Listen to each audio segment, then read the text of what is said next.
Gusto ko lang pong i-share sa inyo yung aking karanasan na ako po'y pinadala ng ganitong notification na we suspended your account.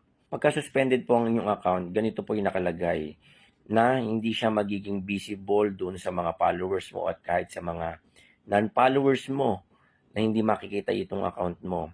At ang pinakamalungkot pa dito ay hindi mo ma-open itong account mo or hindi mo siya magagamit.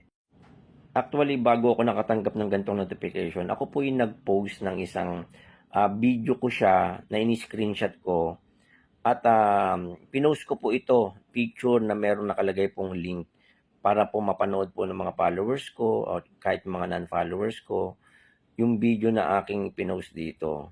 And then after nun, bigla po akong pinadala ng ganitong notification na we suspended your account at kailangan mong mag-appeal sa loob ng 180 days.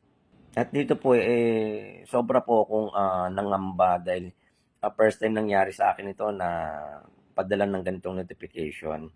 Pero alam niyo yung ginawa ko, na nag-appeal po ako and then hinintay ko lang po kung ano yung magiging desisyon ni Facebook dito.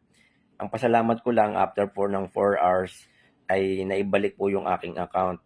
Kaya may nakalagay po dito na you're back on Facebook. Your account is no longer suspended. So, sa akin po, natuwa ako na akala ko talaga suspended na yung aking account.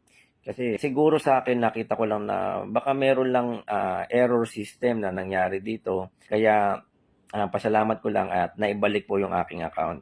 Kaya dun sa mga followers ko ay ingatan po natin yung ating account na kung maaari sundin natin yung policy ni Facebook para hindi po tayo magkaroon ng mga violation, restriction at napakahirap po na ma-suspended po yung ating account. Pwedeng pagka napatunayan po na hindi ka sumusunod doon sa policy ni Facebook, pwedeng maging permanent na hindi mo na ma-open itong account mo. Kung may natutunan po kayo sa video na to, ay huwag pong kalimutan na mag-react, mag-comment, at pwede nyo pong i-share itong video na to para malaman din po ng manonood ng video na to. Salamat po.